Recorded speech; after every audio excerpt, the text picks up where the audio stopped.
Hello friends, welcome to जेनिक J study. मेरा नाम है अनूप तिवारी और जैसा कि मैंने प्रीवियस लेक्चर में आपको बताया था कि आज के जो लेक्चर में मैं जो इंपॉर्टेंट टॉपिक डिस्कस करने वाला हूं जिससे शॉर्ट न्यूमेरिकल्स पूछे जाएंगे वो है the Newton law of motion and the different equations of motions. ठीक है, बहुत सारे स्टूडेंट जो मैकेनिकल एंड सिविल के हैं उन्होंने जब गेट की तैयारी किए होंगे और जो दूसरे कॉम्पिटिटिव एग्जाम्स की तैयारी किए होंगे तो आप लोग ये पार्ट जरूर पढ़े होंगे। और इलेक्ट्रिकल के स्टूडेंट्स भी जो बेसिक फर्स्ट ईयर में पढ़ाया जाता है, जो आपका बेसिक मैकेनिकल इंजीनियरिंग होता है या fundamental concept of mechanical engineering होता है, उसमें ये चीज आप लोगों को पढ़ाया जाता है फ्रेंड्स। ठीक है, और ये one of the most important topics इसलिए भी है क्योंकि इसमें जो इक्वेशंस ऑफ मोशन होते हैं उसमें जो जो टर्म्स हम यूज करते हैं उसमें जैसा कि मैंने आप लोगों को बताया है कि वेक्टर क्वांटिटीज होने की वजह से डायरेक्शन का सेंस बहुत इंपॉर्टेंट हो जाता है। तो जब भी किसी इक्वेशंस में डायरेक्शन का सेंस भी मायने रखने लग जाता है तो इक्वेशन काफी कॉन्सेप्चुअल बन जाते हैं। लेकिन अगर आपको प्रॉपर सेंस पता है डायरेक्शन का और वेक्टर्स का तो आप लोग इससे रिलेटेड न्यूमेरिकल्स बड़ी आसानी से बना सकते हो और वही चीज मैं आप लोगों को यहां पे सिखाऊंगा। ओके, तो प्रीवियस लेक्चर में मैंने आप लोगों को बहुत सारे बेसिक टर्म्स बताए थे। मैंने कॉन्सेप्ट रिलेटेड टू डिस्टेंस बताया था, डिस्प्लेसमेंट बताया था, मैंने आप लोगों से एक दो सवाल भी पूछे थे। मैंने आप लोगों से कहा था कि आप उसको उसमें कमेंट सेक्शन में उसका आंसर लिख के दीजिएगा। आई होप कुछ बच्चों ने किया होगा उस चीज को। और मैंने आपको concept of acceleration, uniform acceleration, non uniform acceleration, retardation, force, weight, mass, बहुत सारी चीजें मैंने आप लोगों को पढ़ाई थी। ओके, नाउ आज जो हम लोग पढ़ेंगे यहां पे वो है Newton laws and equations of motion.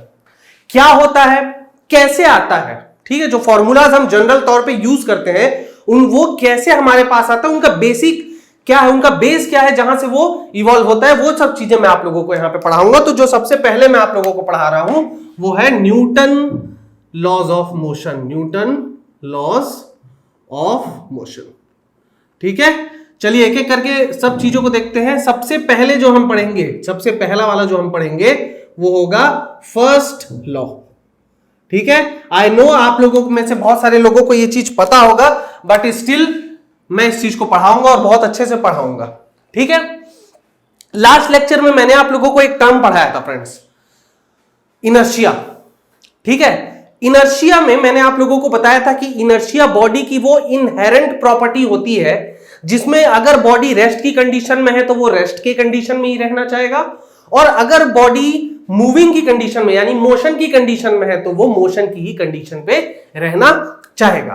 अब यहां पे मैं जो भी न्यूटन लॉ पढ़ रहा हूं या जो मैं इक्वेशंस है वो मोशन पे डिस्कस करूंगा। यानी हमारा टोटल फोकस किस पे है, हमारा टोटल फोकस है वो ऑब्जेक्ट्स पे जो मोशन की स्टेट में है। ओके, मोशन मतलब मूविंग कंडीशन। ठीक, अब मोशन का मतलब क्या होता है थोड़ा सा मैं आप लोगों को भी बता देता हूं, इसको मैं लिखवाऊंगा। मोशन का मतलब when the object changes its position with respect to another object in a particular interval of time,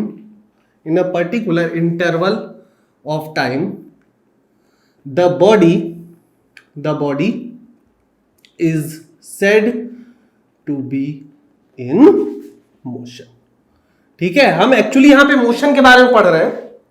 motion है क्या, मोशन एक ऐसी प्रॉपर्टी होती है बॉडी की जब प्रॉपर्टी अपनी पोजीशन चेंज करता है, पर वो पोजीशन किसके रिस्पेक्ट में चेंज कर रहा है, किसी भी और रेफरेंस पॉइंट के या ऑब्जेक्ट के रिस्पेक्ट में वो अपनी पोजीशन चेंज कर रहा है with particular interval of time पर। ठीक है, हम किसी भी चीज को रेफरेंस मान सकते हैं। ठीक है, फॉर एग्जांपल अगर कोई कार मूव कर रही है तो मेरे लिए कार मूविंग है, लेकिन कार के अंदर बैठा हुआ आदमी को ऐसा लगेगा कि मैं मूव कर रहा हूं। ठीक है, आपने ये चीज जो सबसे अच्छा एग्जांपल मैं दे सकता हूं आपको, ट्रेन में ये चीज को फील होता होगा। आप लोग जब ट्रेन में बैठते हैं और बगल वाली ट्रेन जब चलती है तो आप लोगों को ऐसा लगता है कि आपकी ट्रेन मूव होने लग गई है। ठीक है, तो एक्चुअली में जो मोशन का कॉन्सेप्ट है वो विथ रिस्पेक्ट टू रेफरेंस दिया जाता है। ठीक है, इसलिए मैंने यहां पे जो कॉन्सेप्ट लिखा है कि changes the position with respect to another object. Okay हम जो मोशन को डिफाइन करते हैं वो एक्चुअली में with respect to another object के हिसाब से देते हैं। ठीक, आप चाहे तो इस डेफिनेशन को लिख सकते हैं एक कॉन्सेप्ट पॉइंट ऑफ व्यू के लिए। ठीक है, तो चलिए मैं क्या कर रहा हूं यहां पे, first law of Newton first law of motion के बारे में लिख रहा हूं। फर्स्ट लॉ क्या कहता है, Newton first law states that, Newton first law states that a body at rest will remain at rest, will remain at the state of rest, and a body in motion will remain at its state of motion until and unless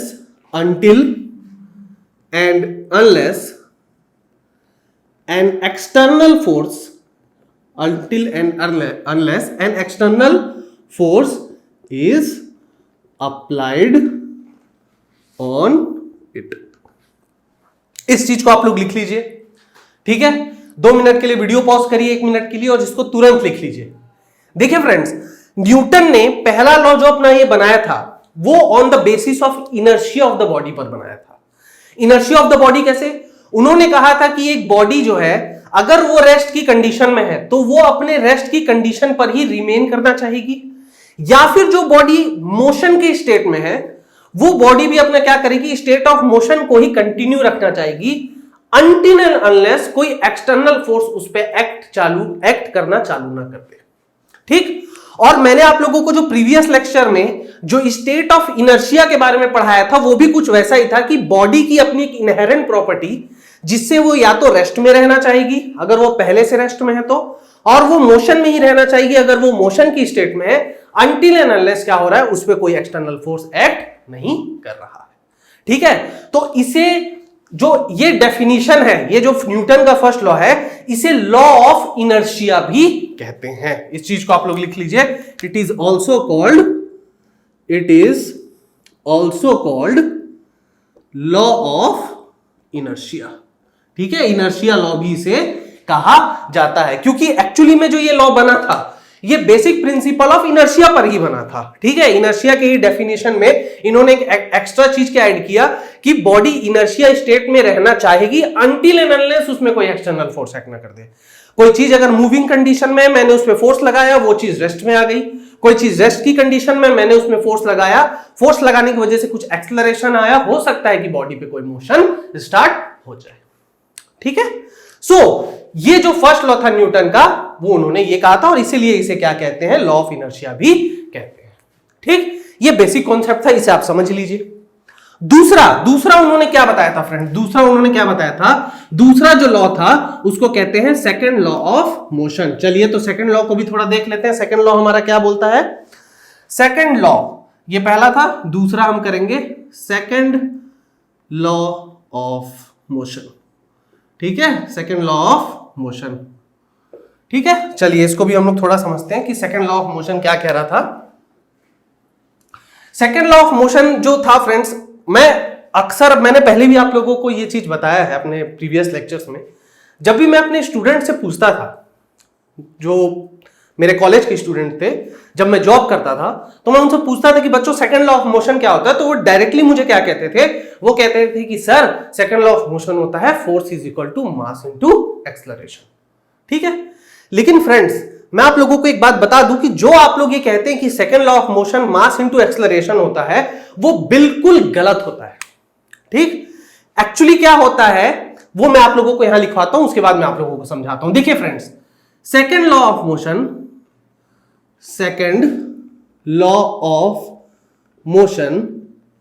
states that the force applied on a body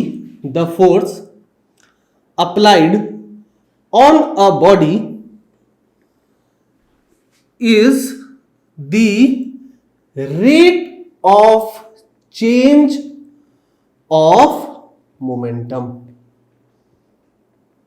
ये था Newton का second law. Newton का second law ये कहता है हमें कि जो फोर्स हम किसी भी बॉडी पर अप्लाई करते हैं, जो फोर्स हम किसी भी बॉडी पर अप्लाई करते हैं, वो उसके rate of change of momentum के बराबर होता है। मैंने आप लोगों को प्रीवियस लेक्चर में बताया था कि अगर मैं, देखिए इसलिए प्रीवियस लेक्चर क्यों इंपॉर्टेंट है, क्योंकि वहां पे जो भी मैंने आप लोगों को कॉन्सेप्ट समझाए थे, जो भी डेफिनेशन समझाए थे, वो सबके सब यहां पे यूज होंगे फ्रेंड्स, सबके सब यहां पे यूज होंगे, आप देखिएगा। इसलिए मैं जो भी पढ़ाता हूं फ्रेंड्स, उसका एक मकसद होता है। अगर मैं आप लोगों को कोई चीज का डेफिनेशन लिखवा रहा हूं तो इसका मतलब यह है कि नेक्स्ट में जब हम उसके एप्लीकेशन पार्ट में पढ़ते हैं तो वो टर्म्स यूज होते हैं वहां पे। अब देखिए यहां पे मैंने लिखा है एक जगह रेट, ठीक। मैंने आप लोगों को बताया था कि जब भी मैं रेट की बात करूं तो वहां पे हो जाता है विथ रिस्पेक्ट टू टाइम। और यहां पे मैंने दूसरा जो टर्म लिखवाया है वो है मोमेंटम। लास्ट लेक्चर में मैंने मोमेंटम का भी दिया था आपको डेफिनेशन। क्या था मोमेंटम का डेफिनेशन? मोमेंटम का डेफिनेशन था कि momentum of a body is defined as the product of mass and its velocity. Actually जो मोमेंटम होता है, मोमेंटम जो होता है हमारा, मोमेंटम ये होता है किसी भी बॉडी के लिए उसका मास इनटू वेलोसिटी, ठीक है। अब देखिए फोर्स जो मेरा लग रहा है बॉडी पर, न्यूटन सेकंड लॉ के हिसाब से फोर्स जो मेरा बॉडी पर लग रहा है वो rate of change of momentum के बराबर होता है। यानी कि अगर मैं लिखूं फोर्स, तो फोर्स क्या हो रहा है? रेट ऑफ चेंज, ठीक है, डी बाई डी टी। मैं इसको डिफरेंशियल फॉर्म में शो कर रहा हूं friends. Rate of change of momentum के बराबर होता है, ठीक है। अब यहां पे ध्यान से देखिए, अगर ये जो प्रोडक्ट है, ये जो मोमेंटम है, ये एक्चुअली प्रोडक्ट है मास इनटू वेलोसिटी का। मैंने ये भी बताया था कि जो मास होता है बॉडी का वो एक कांस्टेंट प्रॉपर्टी होती है। मास कभी चेंज नहीं होता है फ्रेंड्स। आप यूनिवर्स में किसी भी पॉइंट पे चले जाइए, आपका मास हमेशा कांस्टेंट रहेगा, ठीक है। आपकी वेलोसिटी चेंज हो सकती है, आपका वेट चेंज हो सकता है, ठीक है, बट आपका मास कभी चेंज नहीं हो सकता। तो अगर आपका मास चेंज नहीं हो सकता तो यहां से मैं लिख सकता हूं इसको m D by D T of v, क्योंकि कांस्टेंट चीज क्या हो जाती है? बाहर आ जाती है। ये बेसिक फॉर्मूला फ्रॉम डिफरेंशिएशन हम कह सकते हैं। और ये जो मेरा फॉर्मूला होता है change in velocity with respect to time, ये मेरा क्या होता है? एक्सेलरेशन m इंटू a, क्योंकि एक्सेलरेशन जो होता है वो होता है मेरा dv बाय dt। तो यहां से जो हम ये फॉर्मूला लेके आते हैं, एक्चुअली जो हम ये फॉर्मूला कहते हैं force is equal to mass into acceleration, वो एक्चुअली इस कॉन्सेप्ट से निकल के आता है, ठीक है। हम जो पढ़ते हैं कि force is equal to mass into acceleration, Newton ने नहीं कहा था कि फोर्स मास एक्सेलरेशन के बराबर होता है। उन्होंने जो लॉ दिया था, उन्होंने जो स्टेटमेंट दिया था, वहां से ये फॉर्मूला आफ्टर इंटरप्रेट करके आता है, ओके, ठीक है, आप समझ रहे हैं। तो force is equal to rate of change of momentum, तो यहां पे मास कांस्टेंट है तो मास बाहर आ गया, rate of change of velocity, तो ये एक्सेलरेशन के बराबर हो गया, ठीक है। और इसका जो ऐसा यूनिट होता है जो फोर्स का, वो न्यूटन होता है, ये बात हमें पता है, ठीक है। ये रहा मेरा न्यूटन सेकंड लॉ। अच्छा, इसमें एक और चीज है जो मिसिंग है, वो ये है कि जो डायरेक्शन ऑफ द फोर्स होता है वो डायरेक्शन ऑफ मोमेंटम के, यहां पे जो डायरेक्शंस होता है वो उसके बराबर माना जाएगा। मतलब यहां पे न्यूटन ने ये कहा था कि direction of force is same as the direction of momentum. हो सकता है उसके अपोजिट डायरेक्शन में भी लगे, हो सकता है उसके सेम डायरेक्शन पर भी लग सकता है, ठीक है, ओके। नाउ अब हम लोग क्या करेंगे? न्यूटन थर्ड लॉ को पढ़ेंगे। Newton third law of Newton, ठीक है। चलिए, आई होप आप लोग ये सब पूरा अच्छे से नोट कर रहे होंगे, ठीक है। ये बहुत इंपॉर्टेंट कॉन्सेप्ट है फ्रेंड्स। चलिए, न्यूटन्स थर्ड लॉ, जो तीसरा है हमारा, वो है न्यूटन्स थर्ड लॉ, ठीक है। चलिए, थर्ड लॉ के बारे में हम लोग पढ़ते हैं बिना टाइम वेस्ट किए। थर्ड लॉ बड़ा ही सिंपल सा फ्रेंड, बड़ा सिंपल सा स्टेटमेंट है। ये कुछ वैसा ही है कि तुम मुझे मारोगे तो मैं भी तुमको मारूंगा, तुम मुझे परेशान करोगे तो मैं भी तुम्हें परेशान करूंगा, ठीक है। तुम अगर मुझ पे फोर्स लगाओगे तो मेरा भी रिएक्शन आएगा, ओके। तो for every force there is a reaction, ठीक, for every force there is a reaction. और अगर मैं इसे एक स्टेटमेंट के तौर पे लिख लूं, अगर मैं इसे स्टेटमेंट के तौर पे लिखूं तो हम ये कह सकते हैं Newton third law states that, Newton third law states that for every action there is equal and opposite reaction. Okay, बहुत इजी है।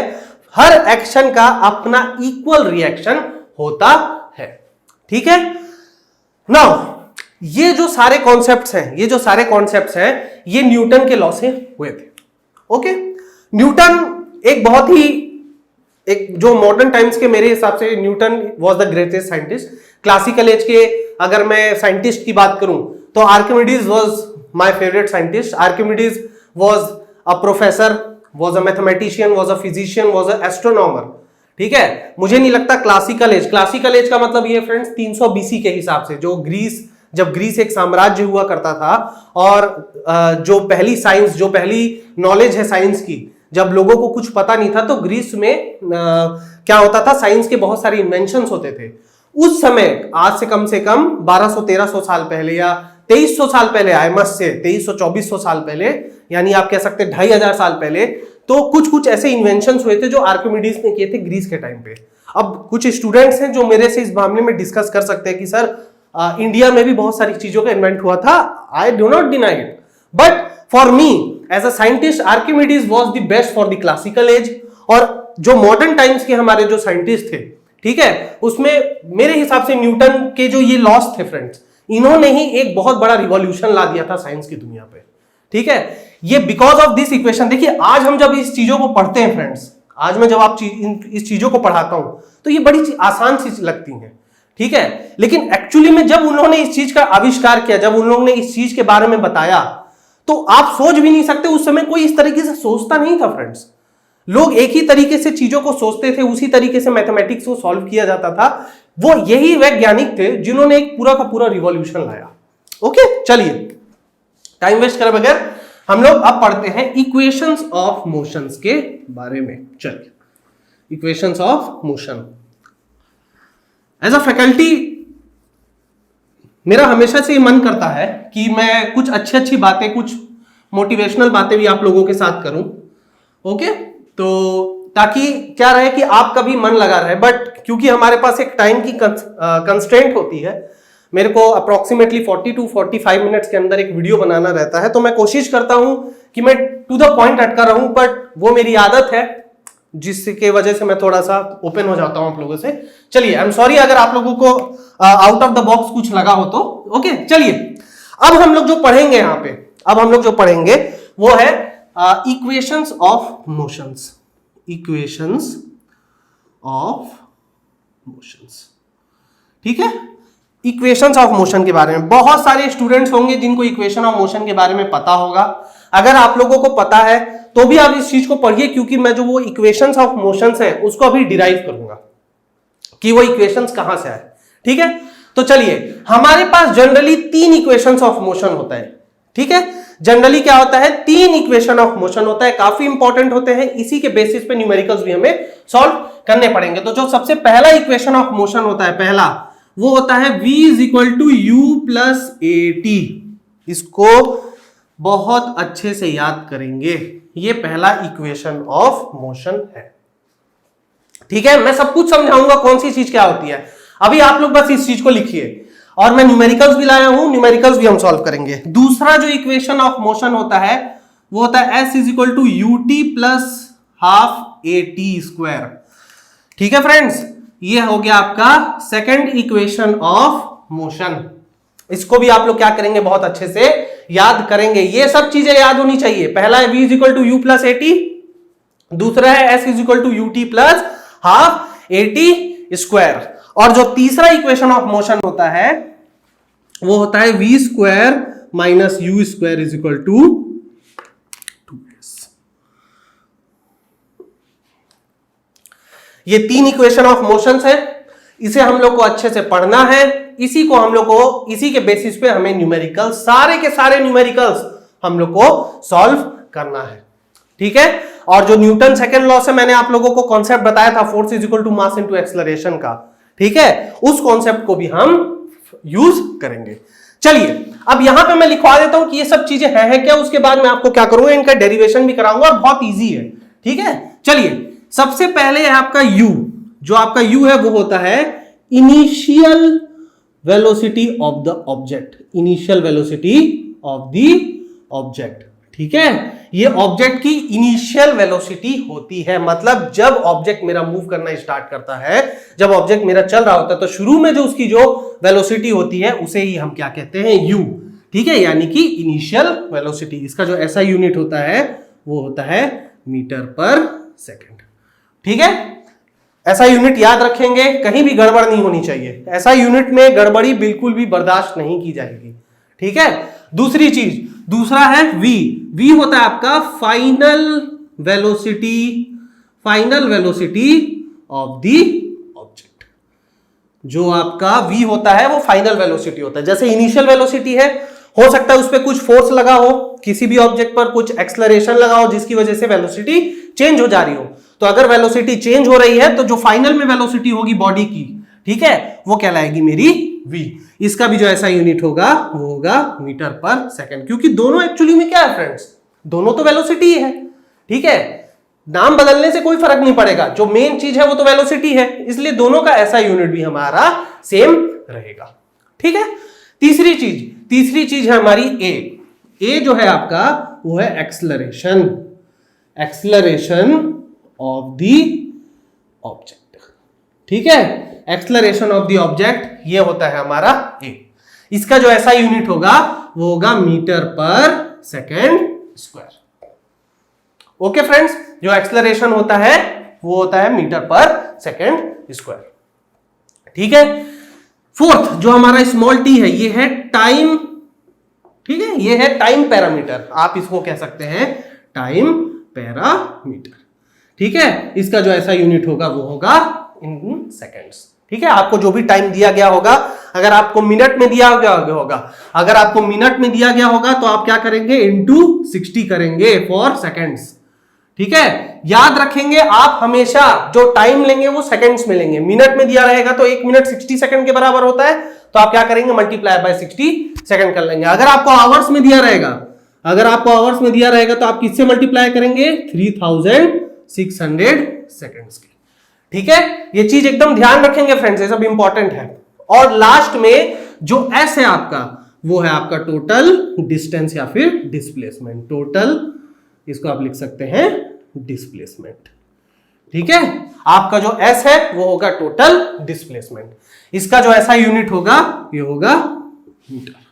ठीक है, दूरी, डिस्प्लेसमेंट हमने पढ़ा है लास्ट लेक्चर में। डिस्प्लेसमेंट क्या होता है, दी shortest distance between the initial and the final position of the object, और उसका जो ऐसा यूनिट होता है वो होता है मीटर। ठीक है, नाउ इन तीनों फॉर्मूलाज में आप देख रहे हैं ए, तीनों फॉर्मूला आप लोग देख रहे हैं। पहले आप लोग इसको लिख लीजिए और ध्यान से देखिए कि ये जो तीनों फॉर्मूला आपने लिखा है इसमें तीनों में ए है। यहां पे भी एक्सलरेशन का टर्म है, यहां पे भी एक्सलरेशन का टर्म है, और यहां पर भी एक्सलरेशन का टर्म है।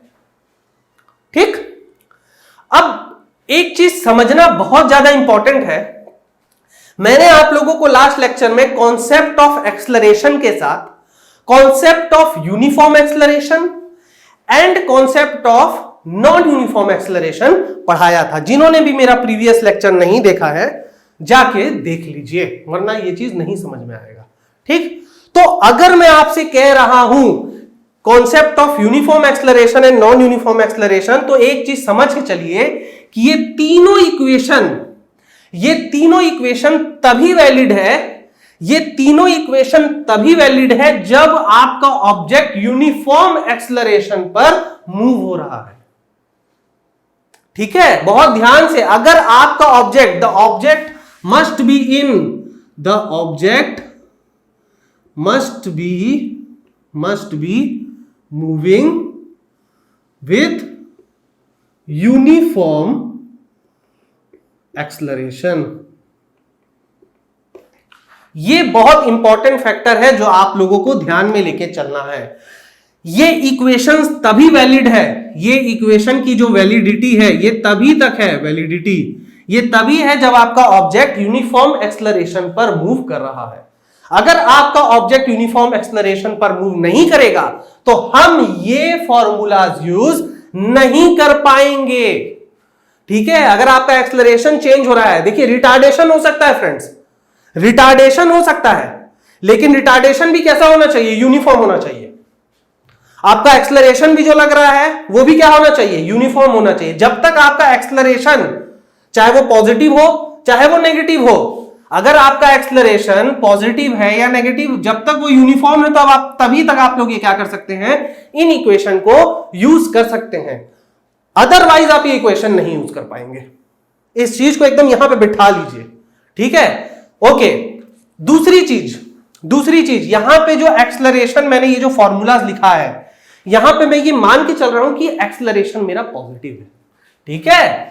चलिए ये भी लिख लीजिए, इन इक्वेशन में हम ये मान के चल रहे हैं कि एक्सेलरेशन मेरा पॉजिटिव है, ठीक है। यहां पे मैं क्या मान के चल रहा हूं, we assume acceleration to be positive, ठीक है। अगर एक्सेलरेशन मेरा नेगेटिव हुआ तो, यानी कि फॉर रिटार्डेशन, नेगेटिव एक्सेलरेशन का मतलब रिटार्डेशन, ये मैंने प्रीवियस लेक्चर में बताया था, सबसे लास्ट टॉपिक रिटार्डेशन। तो फॉर रिटार्डेशन तो ये जो फॉर्मूलाज हो जाएगा यहां पे क्या कैसे चेंजेस हो जाएंगे, देखिए जो पहला फॉर्मूला हो जाएगा वो हो जाएगा v is equal to u minus at, ये मेरा पहला इक्वेशन बन जाएगा। मैंने आप लोगों को बताया है acceleration is a vector quantity, तो ये रिटार्डेशन यानी कि नेगेटिव एक्सेलरेशन पर भी बात हो सकती है, बस कंडीशन ये होना चाहिए कि वो यूनिफॉर्म होना चाहिए, ठीक है।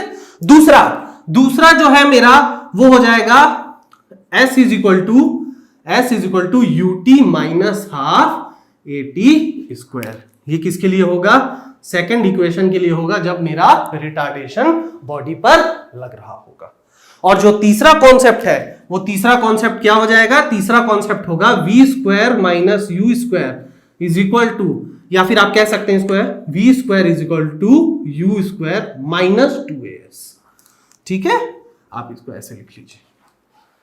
तो ये मेरा क्या हो जाएगा, ये तीनों जो इक्वेशन ऑफ मोशन है ये चेंज हो जाएगा साइन पर। यहां पे साइन पे देखिए क्या चेंज हो जा रहा है, जब ये रिटार्डेशन का कंडीशन होगा।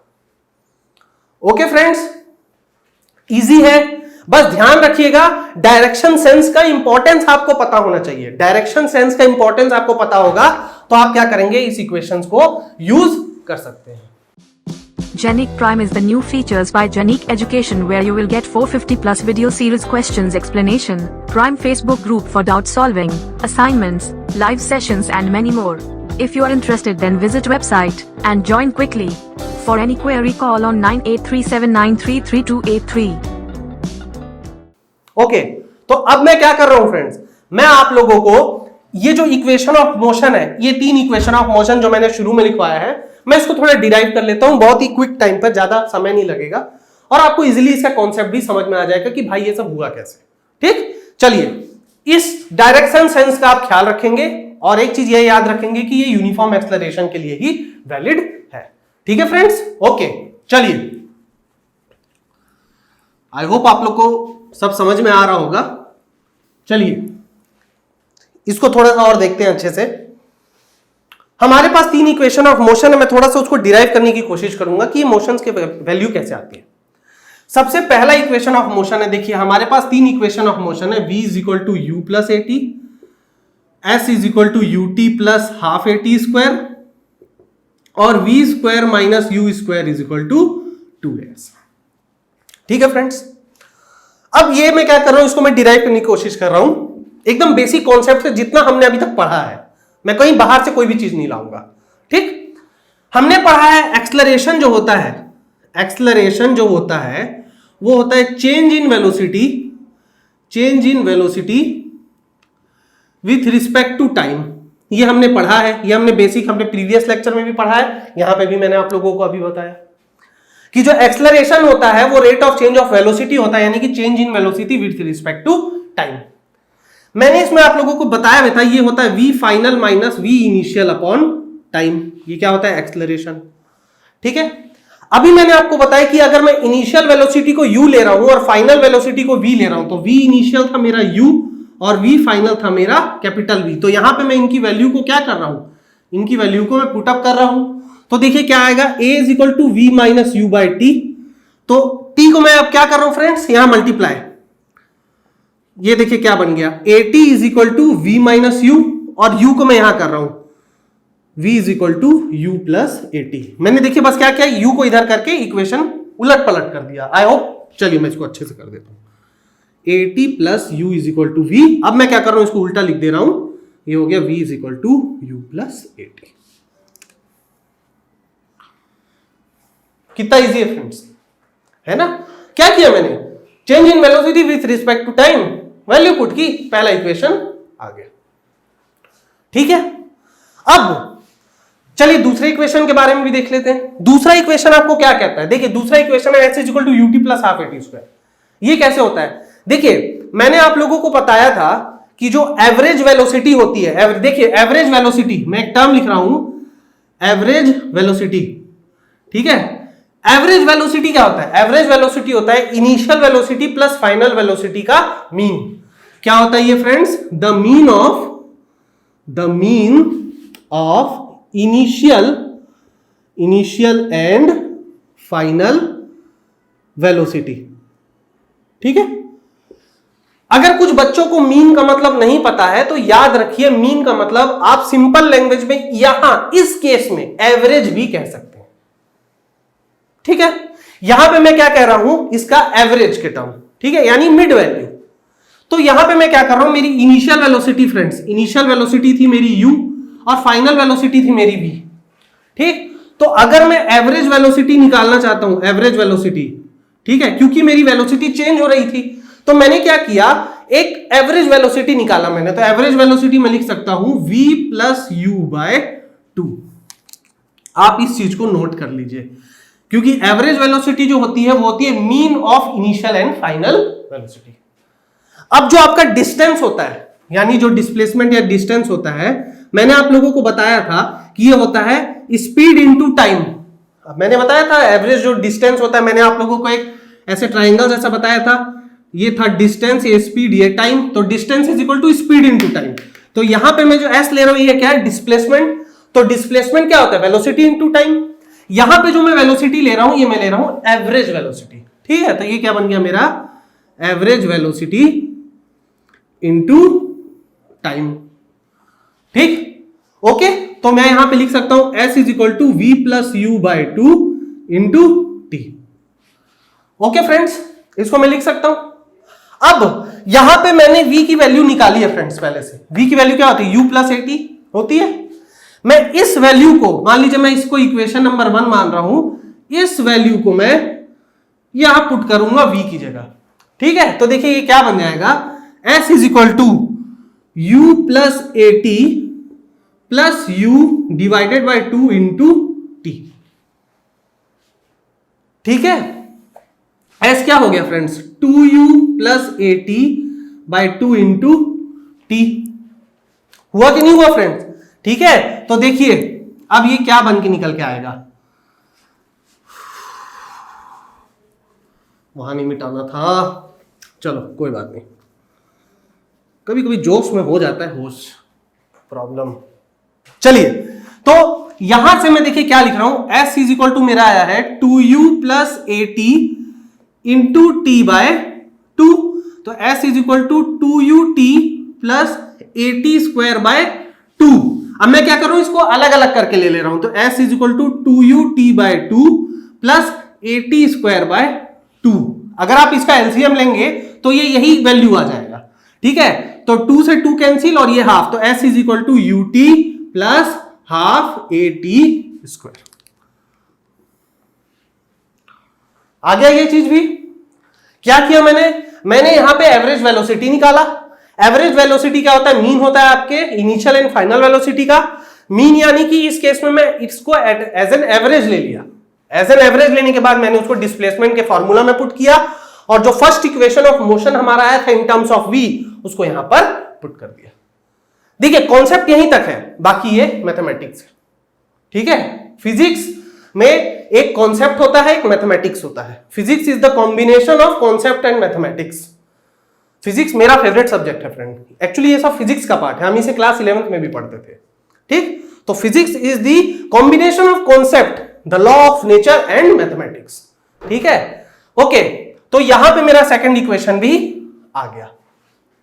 ओके फ्रेंड्स, अब मैं क्या कर सकता हूं, देखिए फ्रेंड्स, मेरे पास, मैं क्या कर रहा हूं, आप इसको नोट कर लीजिए, उसके बाद मैं पूरा अच्छे से फिर से आप लोगों को समझाऊंगा। मैं अब तीसरा इक्वेशन ऑफ मोशन क्या करने वाला हूं, यूज करने वाला हूं। चलिए,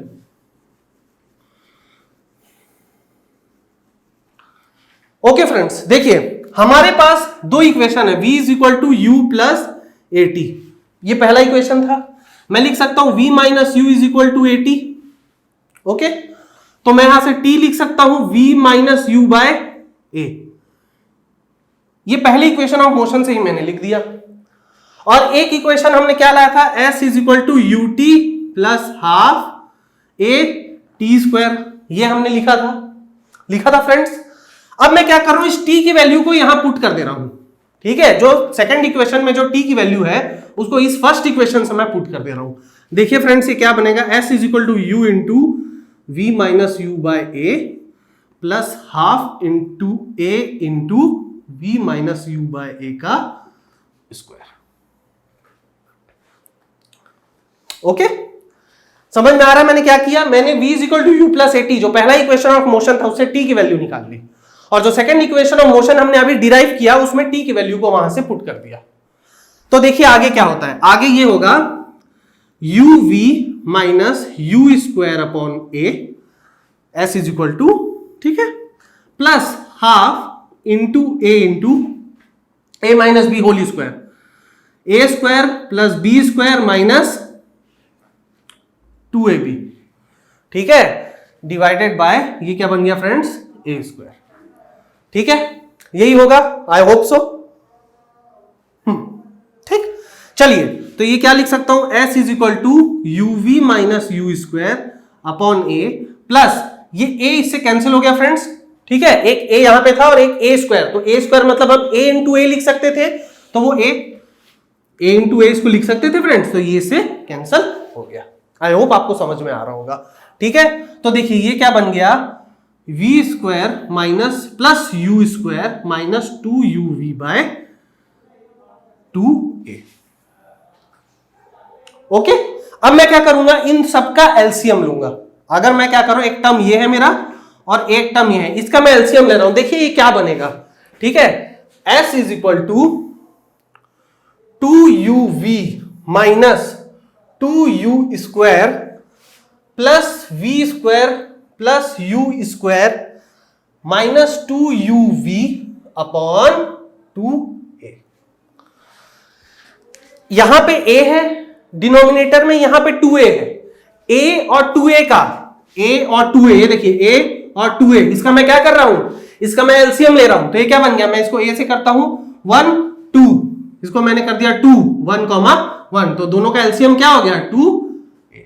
समझ में आया, आप ऐसे भी समझ सकते हैं। तो 2a को मैंने क्या किया, यहां पे लिख दिया। ओके, चलिए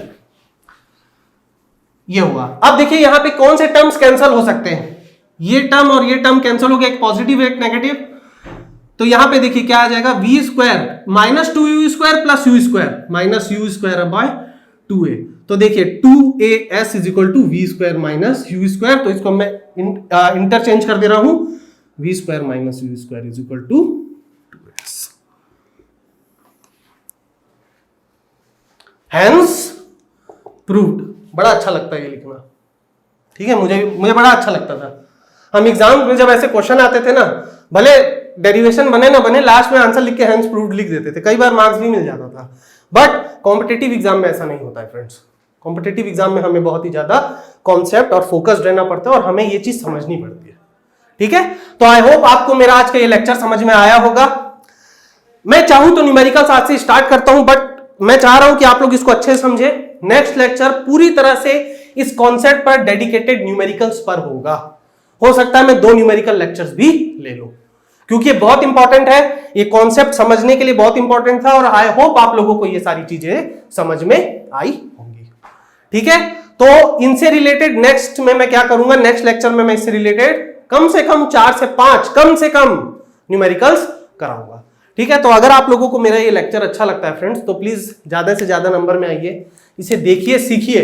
जो कंटेंट और हम प्रोवाइड कर रहे हैं फ्रेंड। मुझे नहीं लगता बीपीएससी यही के लिए कोई भी आपको ऐसे पढ़ा रहा होगा, इस बात की गारंटी मैं दे सकता हूं।